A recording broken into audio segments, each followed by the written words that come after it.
G'day everybody, how are you going today? It is so good to see you. I do hope you are super well. It is always a wonderful time to welcome a new family member to any family. The Z7, the D850, the Z9 family. And as we can see, there is a new member arriving. And wow, I'm going to bring more detail to that wow right now.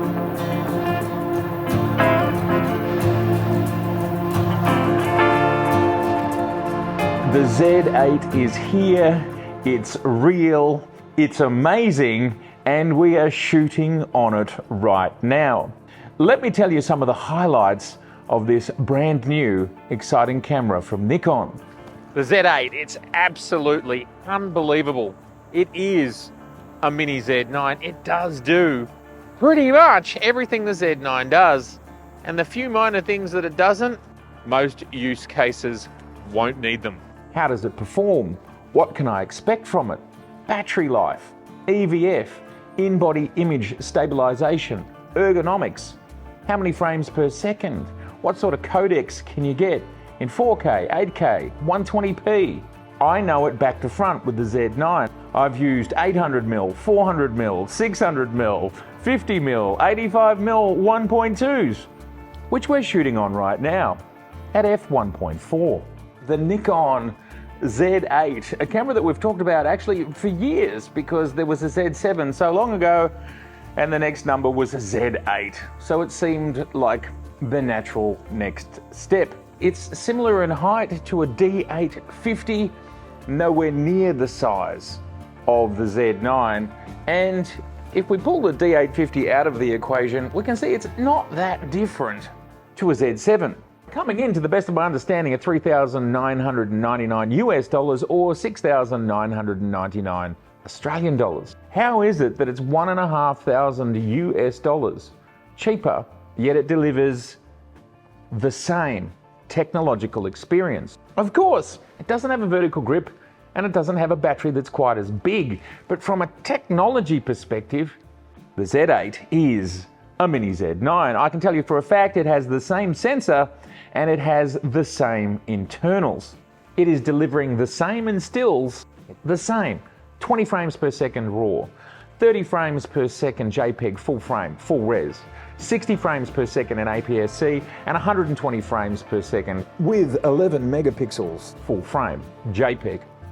It still delivers all of that. You still get pre-capture, and we still get 8K 60. And in the codec that I use every day and we're shooting on right now, which is the 10-bit H.265, it is still giving me 2 hours and 5 minutes. So I can go on like this for 2 hours and 5 minutes on my Z8, and this camera just keeps on going. There are differences when it comes to the RAW codecs, because obviously this is a smaller body, and dissipating the heat that is generated by shooting for long periods of time, sure, it's more difficult with a smaller body. But the achievements here, I think, are spectacular. Handle's the same, VR is the same, the EVF is the same. Now I can hear some people out there saying, yeah, but they're all 45.7 megapixels. Yeah, how awesome is that? Because they're all at different price points and they all have different pros and cons. And what's awesome about this selection here is you can choose your pros and cons to fit your use case or your wallet. Completely up to you. And even this camera here, the D850, it fits in the equation as well. So this video is a first impressions. It's a first look at this astonishing new camera, the Mini Z9. And I think one of the first things that's jumped out for me is this right here. There are 2 USB-C ports. Now I believe this is a first for Nikon. I don't know if any other companies do it. One of them says PD, power delivery, and the other one just says USB, standard USB. So does that mean it is a 2-way port? It can travel in both directions. We have sound in, we have sound out, and we have a full-sized HDMI, which I absolutely love. It's the only way to go in 2023. Where is the Ethernet port? Through that second USB-C port, you can put a USB-C to Ethernet dongle. So you can still get the same functionality through that port. And I have plugged in the MCN10, the remote control grip. So I've been able to deliver power through the power port, and I've been able to use the second port to use the remote. Now this is interesting. Is that second port a universal port? Could it be for triggering devices? Could it be for sound? Could it be for flashes? Could it be for hard drive recording? Could it be for anything that we can think of? And I'm kind of wondering, the fact that we've got a dedicated power delivery USB-C port, USB actually stands for Universal Serial Bus. So is that bus universal? So this is an exciting development, and maybe this is what Nikon meant by leaning into the video space. We're going to be able to do a lot more video things through that port. It does have the 10-pin port that's been on these cameras for a long time, but the flash sync is gone. The good old-fashioned circular flash sync, which is in the Z9, we can see it here, that is no longer. Now, I can only think that that is because we live in a world now where you can fire almost any flash, either from a flash unit on top, and the actual flash itself will trigger most flashes, or we're just kind of moving over to an electronic paradigm. Either way, both of those things are true. I've been firing flashes with a flash head on top, and I can fire to my Chroms or my Pro Photos. Every brand of flash, to the best of my understanding, can be fired simply by receiving a flash of light.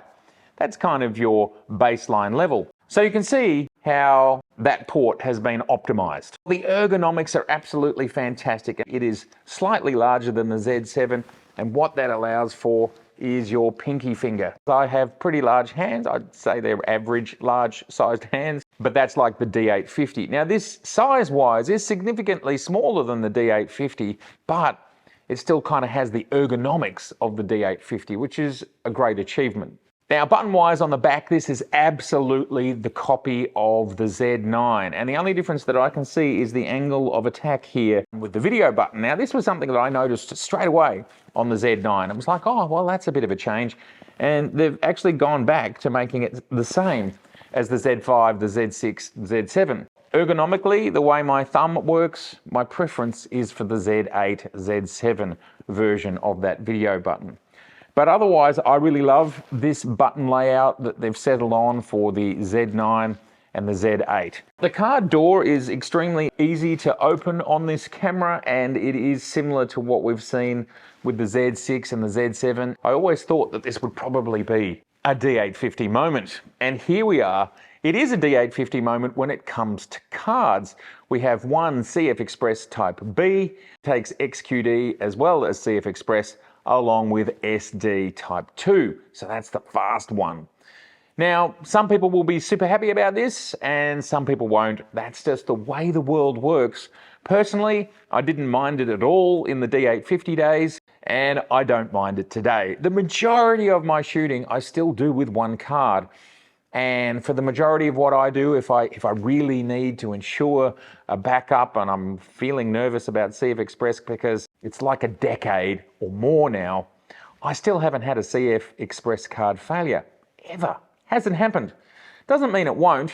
So there is redundancy there, and I think it runs at something like 320, around that megabytes per second. Most use cases will be fulfilled. I'm expecting some of the higher end video codecs might not work here. That's if you're only got an SD card on you.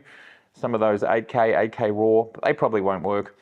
And you can probably shoot at 20 frames per second RAW, but once you fill the buffer, it'll have to write it to the card. You won't sort of have that more unlimited approach that we've had with, say, I'm pretty sure it was HE Star on the Z9. If you've got the right cards, you can sort of shoot endlessly if you really want to. An interesting new feature that I have seen in the menus is a skin softening feature. Now, I think this is what it says it's going to be. It will smooth skin.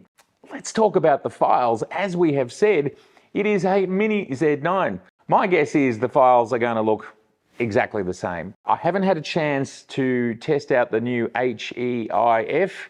JPEG is 8-bit, referencing roughly 16 million colors, whereas HEIF is 10-bit, so we're looking at roughly 1 billion colors. I suppose at the end of the day, this is like giving us a higher end JPEG. It's just not called JPEG, it has a different name, because the file sizes appear to be around the same size. So the only files that I've seen so far are JPEGs. We will be permeating this video with video captured from the Z8. Had to be done under extreme security, so the images captured are limited. Now, something that some people might be super interested in knowing about is the screen. Does it flip forward, around, back, all that sort of stuff? Well, for those that know what the Z9 screen is, it is that style of screen, which personally I think is a very successful screen. Yes, for people that want a flippy screen that flips around towards you, I think it's a fair call to say that this, from a video perspective, is aimed at a high-end crowd. And thus, that sort of crowd doesn't necessarily want a flippy screen. I would half guess that something that Nikon is going to put out sometime will have a flippy screen and it'll have a full frame sensor. It doesn't need to be with a camera that has the same level of quality as a Z9. It shoots 8K RAW. It's ridiculous. And when it comes to video codecs, we can have 4K up to 60p 10-bit shooting for 2 hours and 5 minutes. And when it comes to the longest running 8K codec on this camera, officially Nikon states that the 8-bit at 30 frames per second can run for 90 minutes. Unofficially, I have had the 10-bit H.265 variant running for 2 hours and 5 minutes with an external battery. This was with the ambient temperature at around 20 degrees Celsius. More tests to follow. The array here at the top, it's not elevated. It doesn't stick up. We don't have the control dial that's also a part of that cluster, which allows you to control your shooting mode from single to continuous to timer. That is something that you have to dive back into the menus. And the flash mode button has been replaced by the white balance button, which was on the vertical grip. When it comes to further ergonomics, we can see here at the front that we only have F1 and F2. There's got to be some differences between a Z9 and a Z8, and yes, we've lost one function button on the front. But let's keep in mind, lots of cameras out there don't have any function buttons on the front. So this is awesome. Thank you very much, yes. Nikon has always had them. It's a good move. We love them. We enjoy them. And they're always sitting there right under your fingers, so it makes perfect sense. So there is the Z8 with the vertical grip. Now it takes two EN-EL15C. This camera shipped with a single 15C battery. And from a power perspective, with the two batteries in here, we can sort of expect around 80 to 90% of the performance that we find in the battery that comes in the Z9. If any of us have been in the Nikon space for a little while, we have lots and lots of the EN-EL15Cs. And that just means you can use them. You can upgrade from a Z6 or a Z7, a D850, a D810, a D800, a D750, on and on. Goes back, I think, to 2010 or 2011. All those batteries still work. So I'm pretty happy with that. And the size and weight, as we can see, it feels pretty much the same. The Z8 is taller when it has the battery grip on the bottom. That's to accommodate the batteries and also the mechanics in order to actually screw it on. You've got a whole mechanism in there to attach it to the tripod mount. The button layout is slightly different. There are differences in the buttons on the bottom. The voice memo hardware button may well have been lost from the vertical grip, but you can map it to other buttons on the camera. For example, I am mapping it here to function 3. And we now have a new dedicated AF mode, which is for aeroplanes, allowing them to be seen in much lower light and much busier situations. And let's not forget the Z8 can work down to minus 10 degrees centigrade. That's 14 Fahrenheit. Weather sealing is at the same level as a D850, so almost as good as a Z9 or a D6, but not quite, just about as good. Build quality, well, look, the camera is light. It's, I think, 910 grams versus the Z9 being 1300 odd. So that's a 400 gram difference, which means it's almost a third lighter. Yes, it still has a metallic chassis, but I do think there are more composites used here on the external. That doesn't change the ergonomic experience, and to be really honest with you, having the power of the Z9 in a small and light package, that's awesome. Which segues me to my closing, and I'm going to make another video about what all of this means in detail, what I think it means to the Nikon ecosystem and what I think it means to the photography world, because there's a lot going on here. This is huge. I believe at the price point that this is coming in, USA $3,999, this is an extraordinary amount of technology and power. Let's just remind ourselves that a Z9 has bleeding edge technology. It is a mechanical shutterless, electronic shuttered camera, and it is still the Z9, the fastest reading sensor on the market, and the Z8 comes with that same stacked BSI CMOS technology. It's identical. At this price point, you're getting almost 50 megapixels of resolving power. You're getting the fastest scanning sensor on the market. You're getting a shutter shield, always protecting your sensor. And if you do that with a traditional shutter, well, your traditional shutter is a highly precise piece of technology, and you don't really want to damage it. You don't really want to touch it. You don't really want to get anywhere near it. This is a shutter shield. That's all it does. And what this means is your camera is tougher, it lasts longer, and there's no high precision mechanical shutter that can break. It's a higher endurance proposition.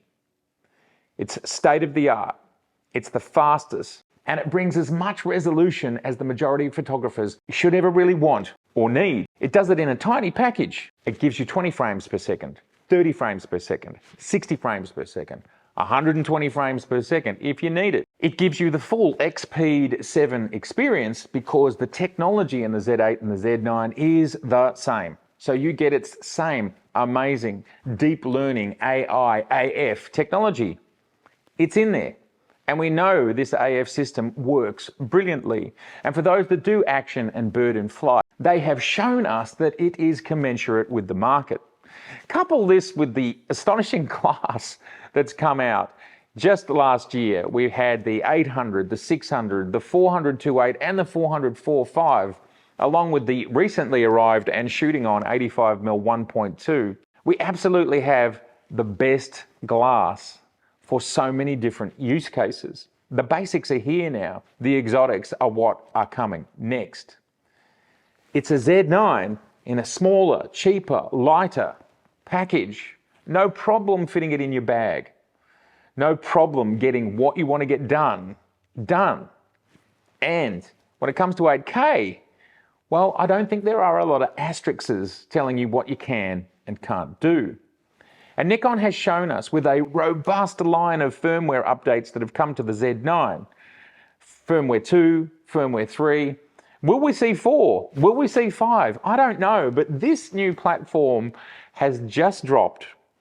These cameras are just about identical, which means their firmwares can run in parallel except for a few minor things. It would be safe to assume there will be firmware updates for the Z8 because it's brand new. It would also be safe to assume that there will be firmware updates for the Z9. So for me, what is so wow? What is so wow about this moment? Forget all the technology in the sense of all of the numbers, all the individual elements. Forget all of that and just understand the package of what you're getting here and the ecosystem and how the ecosystem continues to evolve. It continues to change.